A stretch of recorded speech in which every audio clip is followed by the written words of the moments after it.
guys, today's video is going to be a book review of The Name of the Wind by Patrick Rothfuss. This book came very highly recommended to me from just about everywhere that I saw about it, including the shelf in Waterstones where I bought it. And the day after I bought it, my dad bought it as well, not realising that I had bought it.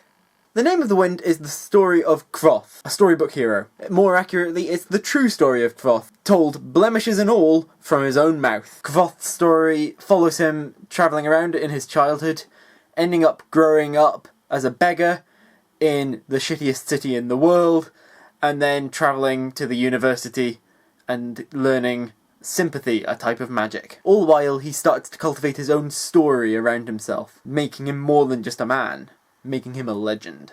I really quite enjoyed this book. I love fantasy. Fantasy is my favourite genre. I just can't get enough fantasy. And this was a really good example of the genre.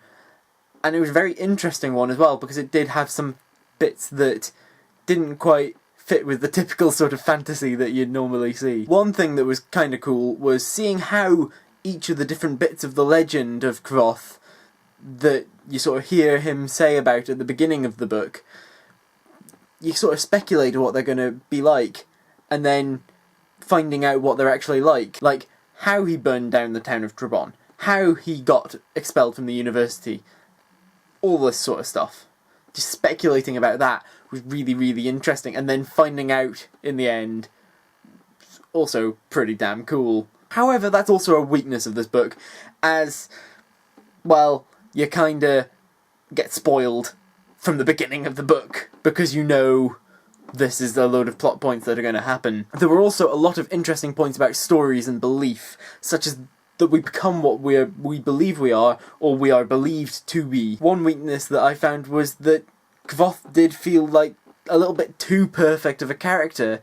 He would almost have been described as a Mary Sue if he was female. To be honest, he mastered everything too quickly, made very few mistakes, and received a lot more positive attention from people than he maybe should have. I do believe that he did have a mystical knack for learning or whatever, but it still didn't feel very realistic. Another thing that I felt was a little bit off about the book was that there were only about 3 or 4 relatively major female characters, and they weren't even particularly that well developed. There was only really Denna, Fela, Mola, and Ori, and they didn't get as much development as I would have liked, personally. And also, I'm not even counting Kvoth's mother in this, because far more was made of his father and Abenthi as his parental models than her, and she would have been just as much of an influence on him.